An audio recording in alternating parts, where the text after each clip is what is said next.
Hello everyone, this is Caleb over at Columbia EDP. I hope you're all having a fantastic day so far. In this video, what I'd like to cover is working with time cards. So I'll go over editing time cards, approving time cards, correcting missing punches, just about everything time card related I can think of. And so you're probably going to see things that you'll have questions about, and that is totally okay. I'm expecting questions. It's what I'm here for, and I am more than happy to help. So don't hesitate to take note of anything you see that looks confusing, and then feel free to reach out to myself or to your manager, and we can work through those. With that being said, let's just go ahead and dive right in. So I'm on the main page of the EDP website. Hopefully this looks a little familiar.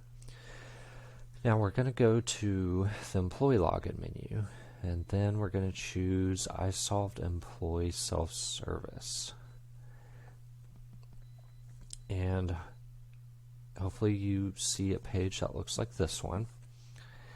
And I'm going to enter my username here. We'll give it a second here. So hopefully you see a screen that resembles this one. It may not line up exactly with what you're seeing, and that's okay. This is, after all, one of my demo companies, and I've got quite a few things going on here. But at the very least, what you should be seeing is this Manage tile right here. And these links, tasks, employees, and calendar. And really, I'm going to be spending most of our time today going through this tasks link. So if you don't see that, let your manager know, and I can fix that for you. So I'm going to go ahead and click on tasks. And you should see a page like this one, and this is basically your dashboard. And it's going to give you an overview of who is clocked in and clocked out. So you should be seeing a list of your employees here. At the moment, none of my employees are clocked in, so they're all showing up under this out section. In the middle here, we've got our alerts. And really the main takeaway from this video that I want you to come away with after watching all of this is missing punches are important to correct. If those are not corrected, payroll is not going to calculate correctly. So I highly recommend, you don't have to do this every single day, but I would say especially towards the end of the pay period, I would just come in here and take a look at this critical alerts section. If you do have any missing punches for your employees, they're going to show up under here. Now on the right, we have this section called pending transactions. We have this punches section right here at the top. Now what this contains are your missing punch requests. So one of the new features of this system is employees can place a missing punch request, and if you approve that, it will basically correct their time card. It will automatically insert the time that they put in the request for. And so if you have any of those are going to show up here. This time card section right here, this is basically our entry point to get to the time cards. I wouldn't really be too concerned about whatever number shows up here. I'd really just think of this again as the entry point to getting to someone's time card, and to do that you'll click on review right here, which I'll do that in a moment. These other two sections right here, time off, any time off requests for your staff are going to show up in this section. In this video, I'm not really going to cover that. That'll actually be in a separate video, but just so you know what it is, pretty self-explanatory, I think.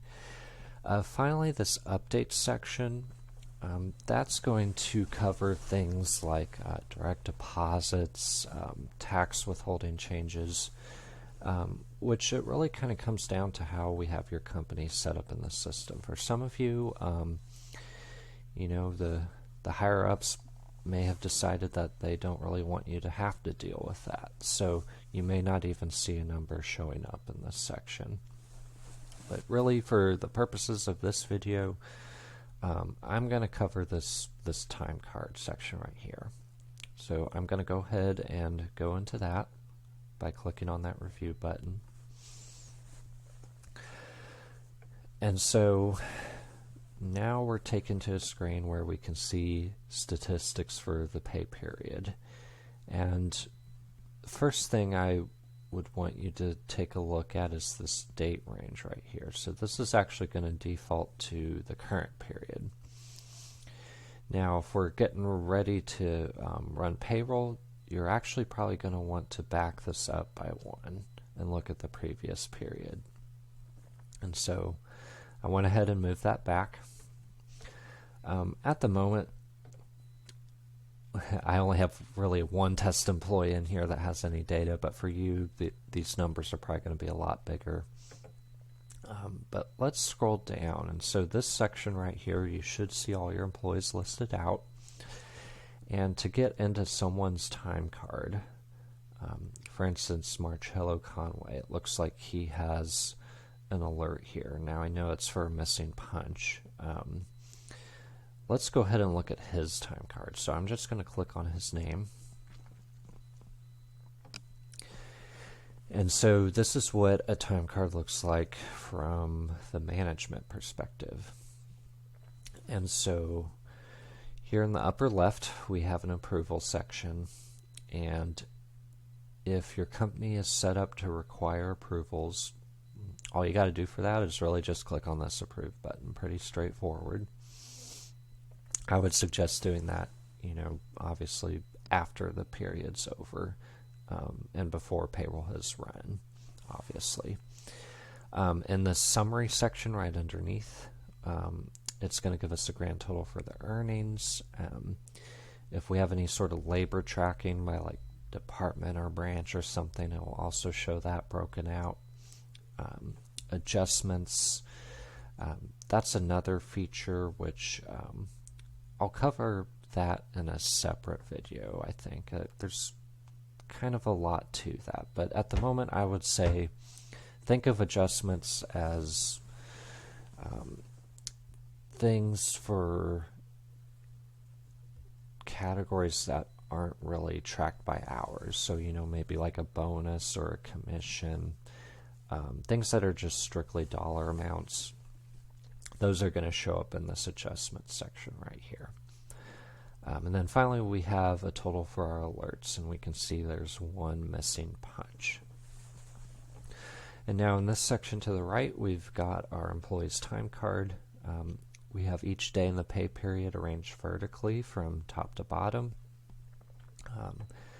We can see here we've got some data for Friday, December 8th, 1.75 total hours, and we have our little alert icon right here. Now to view more information about this day, we're going to click on this little arrow right here. And we can see that we've got an in punch at 9:45 and then an out at 11:30. And then we've got an out punch at 12:30, an hour later. And so the system is flagging this for missing punch. And basically what's going on is for each punch, it looks for the opposite of it to kind of create a punch set. So, you know, for each out, there needs to be an in. For each in, there needs to be an out. And so by looking at this, we can kind of read between the lines and see that, oh, you know, maybe the employee, maybe they were trying to clock out for lunch or something like that. And so this is actually a great opportunity for us to kind of dive into what modifying a time card looks like. And so let's say we get the information that the employee clocked out for lunch at 11:30 and then clocked back in at 12:30. And so this punch right here actually needs to be an in punch, not an out punch. So to modify that, we're going to come to this little arrow here in the lower right. We're going to click on that, and we can see some more information about the punch in question here. But what we're actually going to do is click on these three dots, click on Edit, and on this page here, we could change the time if we need to. We could even change the date. There's this type drop down right here. Long story short, let's just always leave that at normal. You may see a meal and break option, but just leave that at normal. But for this punch right here, we need to change this to an in punch. And so we're going to come into mode here, change that to in. All this other stuff down here at the bottom, you might actually not even see some of these things. It really kind of depends on how your company's set up, especially if we're doing any sort of labor tracking or not. If we are, you might see some stuff showing, here it says location and department for your company. It might be like branch and department or something like that. But I would just leave all of this as it is showing up right now. Just leave it alone. And once you've made the changes you need to, you can just hit save. We get a nice little confirmation message here. And let's open things back up here. And so notice how we still have that alert showing up. And so we've got our employee clock back in, but now we need to clock him out. And let's just say his shift ended at 5. So now what we're going to do, it may be tempting to try to edit this again, but what I'd recommend is coming up to this Create New button. And for the record type, we're going to open this up and choose Punch. Hit Next.